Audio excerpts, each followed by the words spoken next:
Financially free with Cleo. Hey, this is Cleo with CleoYogaFinance.com, and welcome back for another episode of Financially Free with Cleo, a show where we shift mindsets with real and raw money conversations with everyday people, empowering you to take action, appreciate the journey, and live the lifestyle you desire, financially, mentally, and physically. Today's episode is going to be a solo episode, me, myself, and I. And as your podcast host, financial educator, yoga instructor, and transformational speaker, I am going to share a story with you. A story about me and the first time I got fired, and how sometimes things can happen in our lives that may be perceived as negative, but they can really be the biggest blessing that has ever happened to you. So, back in 2006, I was still living in my hometown of Nashville, Tennessee. I was a student at Tennessee State University studying accounting. And one summer, I had this internship. So, this particular summer, all of the good accounting internships were already taken. So, I was kind of left with this internship at an insurance company, claims adjuster internship. So, this internship was great. I learned a lot of information, met a lot of great people. After the internship was over, this insurance company offered me a full time position and said they would work with my work schedule. So, I thought this was like perfect timing because this was my first real job. And when I say first real job, what I mean is it was the most money I'd ever made. I had my own office. I could close my door if I wanted to. And I had a lot of benefits that I could sign up for that I never really experienced before. So I kind of felt like this was my first real, official, legit job. So I had a lot of great memories there, learned a lot of things, met a lot of great people, was able to travel to their corporate office, which was in Missouri, to do some more trainings and certifications. And it was amazing. I was there for about 4 years until everything came crashing down. So, the majority of the time that I was at this company, I had one main supervisor, and she was great. She taught me a lot, personally and professionally. And then, toward the end of my experience at this company, I had a new supervisor who played that major role in getting me fired. Now, majority of it was my fault. It was a position where I was not happy with that job like I was before. So my performance on the job showed it. I didn't do well in my job performance at all. And then I was taking these executive lunch breaks, meaning it's not just an hour lunch break. I was taking an hour and a half lunch break, 2 hour lunch breaks. Then they would be 3 hour lunch breaks. I mean, it was ridiculous. And I got comfortable because when I would take these long lunch breaks, no one would say anything to me. No one said, Cleo, what are you doing? Make sure you come back on time, or don't take too long. Like, no one ever said anything to me. So I kind of felt like nobody really cared or really paid attention. And it's funny because my sister, she would always ask me, Cleo, do they know that you're gone this long, or did they see you leave? And I would always tell her, if they didn't see me leave, they don't know what time I left. So I just kind of felt like I could just do whatever I wanted to do, and no one would ever say anything to me or do anything.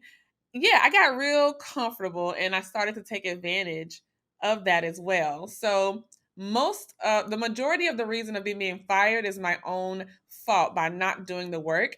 But this particular supervisor that I had, I don't really think that she was fond of me. So I kind of felt like it was perfect timing for her because she kind of wanted me out anyway. And it was like this big green light, like, oh, she's doing this and doing that. She's not really doing great at the job. Okay, perfect.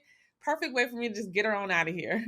But it's not, I just can't blame her. It's all me because I'm the reason that I got fired.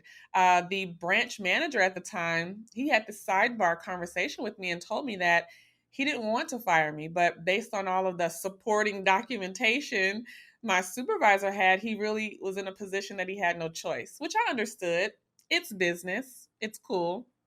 So I got this box. I was boxing up all of my stuff in my office that I had to leave. And by the time I was fired, I was about 24 years old. So I had to pack up all of my things, and it didn't really hit me until I got to my car. So I have my box. I put my box in the car. And once I was putting my stuff in the trunk, you know how you feel like you're about to cry? Like it starts to build up, your lips start quivering, and your eyes start watering. And I kept telling myself, nope, I'm not going to cry. I'm not going to cry. I'm not going to cry. But it was when I got inside my car and I turned on the car, it just started rolling down my face. I mean, I was bawling, crying, like that ugly cry, like the cry that you have when you can't even speak, you can't talk, and you just look a hot mess. No one was with me at the time, but I was looking in the mirror at myself. Out, my eyes was red, my face was toe up. I was like, oh my gosh, I really just got fired. This was my first time getting fired from a job. I had never been let go of anything. I'm used to always being able to do whatever I wanted to do in life, period. And this is my first time that something was just taken away from me. And I didn't know what to do. I was scared because I'm this single mom. I have bills. No one is available to help me financially. So, what the heck am I going to do? I ain't got no job. Yes, I ain't got no job. Like, I really was wondering, what am I going to do with myself?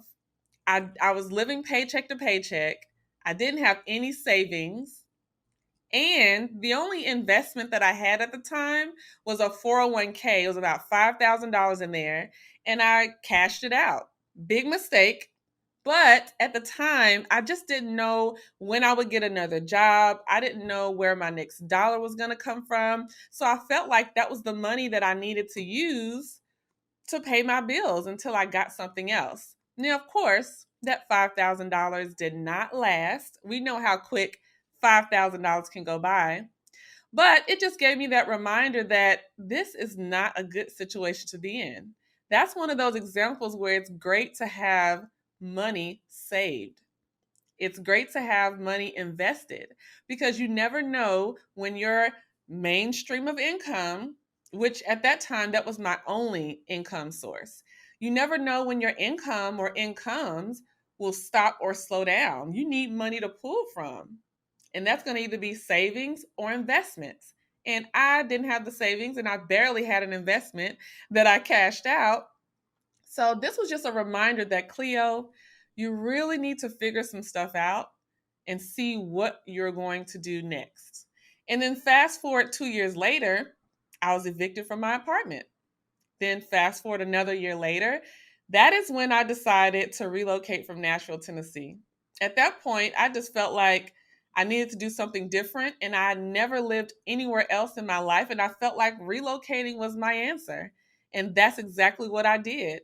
And I feel like if I was never fired from that job, now when things happen in our lives, good and bad, it's like a ripple effect, a domino effect. Things happen one after the other in a certain way that's meant to be. Now, if I never would have been fired from that job, I feel like I still would have been comfortable there. I still would have been in my same paycheck to paycheck lifestyle, my same negative money habits, routines. And although I didn't feel good about my financial situation, I still was comfortable. When you really are sick and tired of struggling financially, you will do whatever it takes to get out of it. But for me, although I wanted to do better financially, I didn't because I was still comfortable in my negative situation.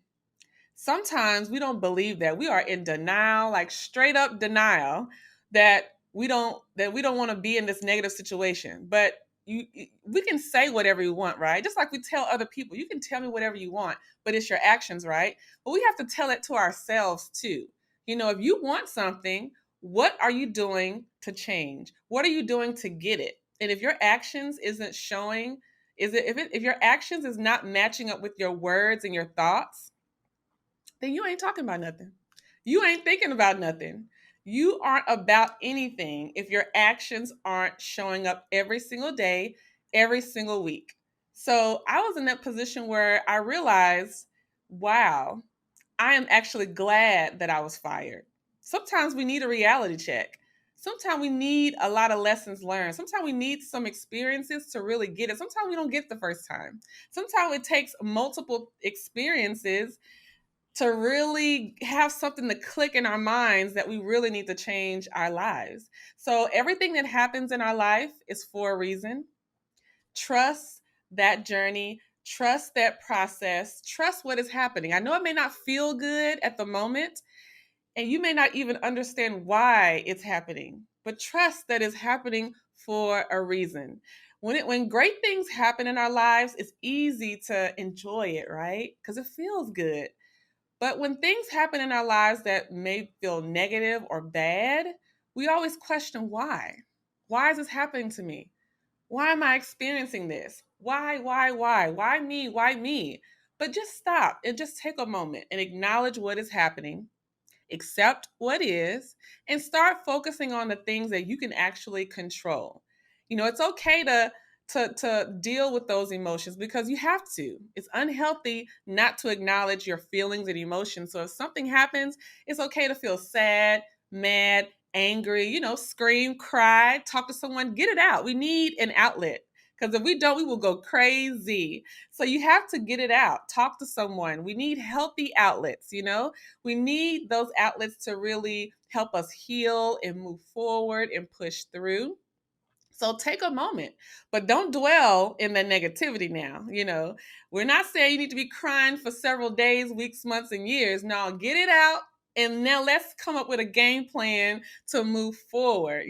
What are we going to do from here? And that's what I did with myself. I said, okay, Cleo, you got evicted, you lost this job, you cashed out your only little investment that you had. Now you ain't got no money saved, no money invested. Okay, what you gonna do, girl? What's gonna happen? And I had to really sit down and understand what is going on with me right now, what has happened to me, and where am I really trying to go in my life. That will help you get clear on exactly what you need to do. It can get overwhelming trying to come up with all these different to-do lists and action plans and roadmaps and paths to take, but you need to sit down in quiet time, like away from people, social media, TV distractions. Like take a moment, even if it's just an hour, to really just sit and think about what you really want out of your life and figure out what risks are you willing to take? What sacrifices are you willing to make? And how aggressive are you willing to put in to this action plan that you're going to create? I want to make sure that you are inspired, not just inspired, but also motivated to actually take action. Inspiration is one thing, but inspiration can quickly fade away, right? We need something that's going to help us stick to a plan, that's going to help us stay excited and pumped up.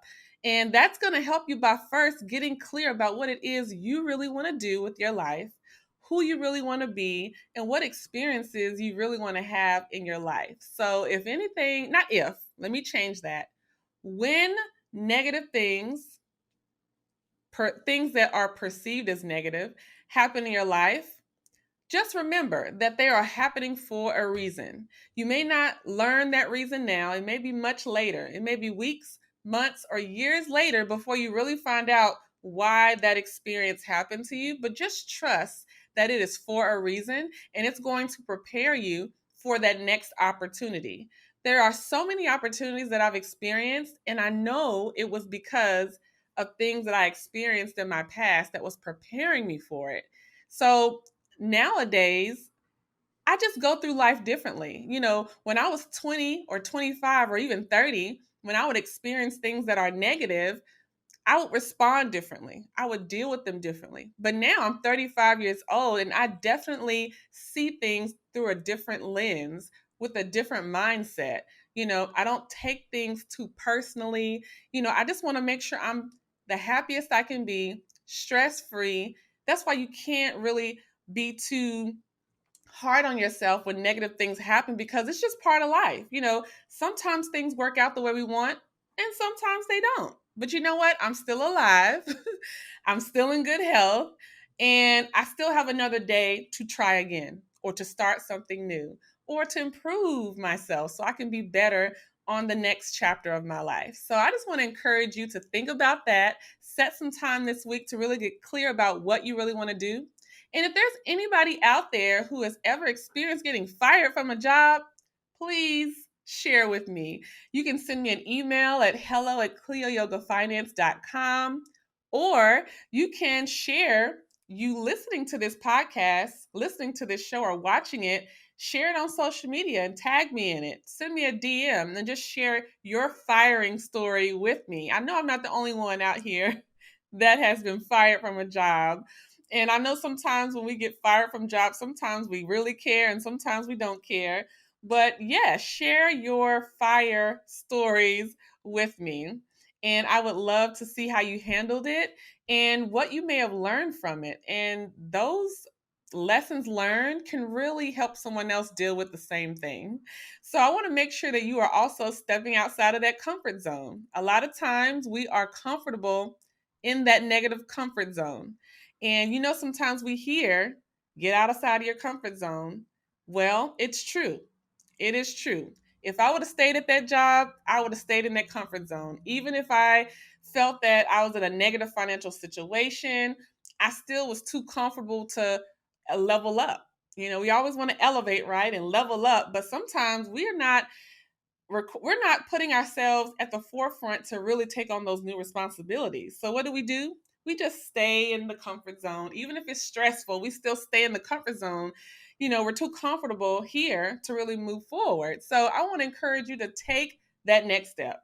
Even if you don't have it all figured out, you may not feel like you're ready, but that is the best time to take that next step when you're not ready, because you learn quicker, you learn the most, and you just have to live life and just do the best you can, right? Every day, that's all we're all doing is just the best that we can. And I've learned to live my life that way. It's just to not be so hard on myself, but also do the best that I can every single day and be proud of myself for the progress that I've made. So when I reflect back on getting fired from that job, it was a blessing because I would not be where I am today if I was still at that job. The income that I wanted to make, I wouldn't have made there. The opportunities that I've experienced, I wouldn't have been able to experience if I was still at that job. So you have homework. Set some time this week to think about what you really want to do.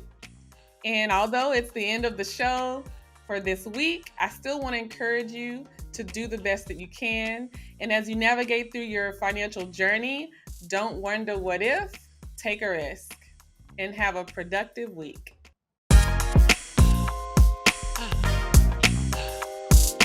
You can be financially free with Cleo.